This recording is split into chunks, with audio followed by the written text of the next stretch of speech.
हे बऱ्याच नावांची चर्चा होती, माझ्या नावावर एकमत झालं. तरी ज्या ज्या नावांची चर्चा होती तेवढे सक्षम नेते शिवसेनेमध्ये आहेत.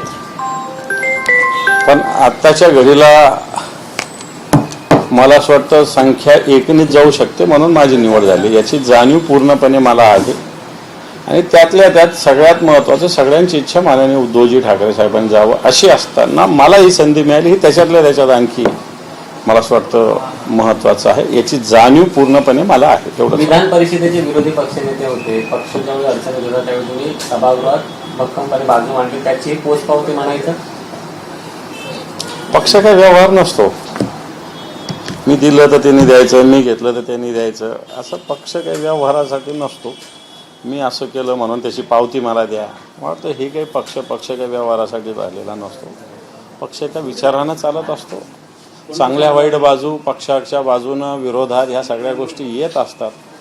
आणि म्हणून मला असं वाटतं आपण एका विचाराने कामाला लागलेलो आणि त्या विचार घेऊन पुढे जाणं एवढंच उद्दिष्ट आमचं आहे. एवढं नक्की. तुम्ही जे विरोधी पक्ष नेते म्हणून जी कार्य केलं किंवा एकंदरीत आक्रमक चेहरा म्हणून अंबादास दानवे हे नाव जे पसंतीस उतरलं, कसं बघता एकंदरीत एनओपी म्हणून तुमची कामगिरी पडास आली असं म्हणायचं.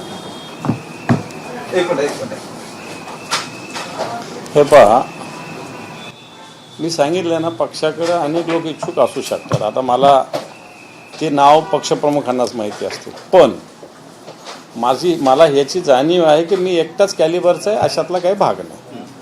आणि त्यातल्या त्यात आत्ताच्या घडीला महाविकास आघाडीकडून एकच उमेदवार जाऊ शकतो याची पूर्ण जाणीव असताना उद्धवजी ठाकरे साहेबांनी जावं अशी समस्त सगळ्यांची भूमिका असताना उद्धवजी ठाकरे साहेबांनी आणि शिवसेना पक्षाने माझ्या नावाची मला असं वाटतं एक मला उमेदवारी देण्याची घोषणा केली. वाटतं मी सौभाग्यशाली आहे. मी शिवसेना प्रमुखाच्या विचारानं संघटनेचं काम करतो.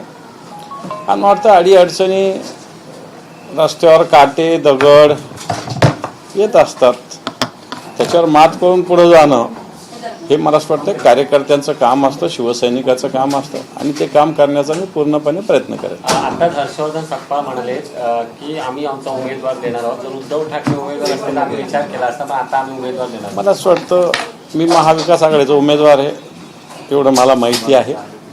त्यामुळे त्या सगळ्या भूमिका माननीय उद्धवजी ठाकरे साहेब. तुम्ही काँग्रेसच्या नेत्यांशी बोलणार. मला असं मी पहिले सांगितलं, मला हे विषय नाही विचारायचे.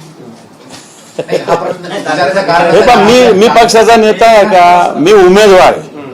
काँग्रेसशी बोलणं वगैरे वगैरे वगैरे, मी तुम्हाला महाविकास आघाडीचा उमेदवार आहे मी सांगतो. आणि मग तुम्ही म्हणता काँग्रेसशी बोलणार आहेत का? आता ही जबाबदारी पक्ष नेतृत्व करेल ना, मी थोडी करणार. पक्ष नेतृत्वाने केल्यानंतर या सगळ्या गोष्टी संजय राऊत साहेबांचं ट्विट बघा, महाविकास आघाडीचे उमेदवार म्हणजे आम्ही काँग्रेसशी बोललोच असेल ना. तुमच्या सांगण्यावरनं महाविकास आघाडीचे तुम्ही एकमेव उमेदवार असणार, दुसरा कोणते उमेदवार आता उभा किंवा नाव जाहीर होणार नाही, यावर स्पष्ट होते. दानवे साहेब, मुळात प्रश्न असा आहे, एक मिनिट, मुळात प्रश्न हा याकरिता विचारण्यात येतोय कारण की असं म्हटलं जात होतं म्हणजे महायुतीला की जर उद्धव ठाकरे उमेदवार असतील तर निवडणूक बिनविरोध होऊ शकतं, पण अंबादास दानवेचं नाव पुढे आल्यामुळे हा प्रश्न निर्माण होतोय. हे हे उद्या 3 वाजेनंतर गोष्टी होतील. आत्ताच त्याच्याविषयी बोलण्याला काय अर्थ आहे का? आत्ताच त्याविषयी कोण काय बोलणार त्याला मी काय करू शकतो? समजा शिंदेंना काय बोलायचं त्याला माझी जबाबदारी ती त्यांना विचारा.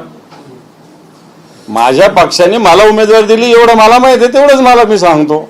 बाकी शिंदे किती 3 उभे करणार का 4 उभे करणार आणि आणखी कोण काय उभं करणार हे त्यांना विचारतो. मला कशाला विचारतो तुम्ही तो विचारता? नाही, पण ज्या प्रकारे एकत्रित नावं पुढे आली आणि अंबादास दानवेंच्या नावावरती खुल्ली पडली, काय चमत्कार झालाय अंबादास दानवे साहेब, थोडं सविस्तर सांगा.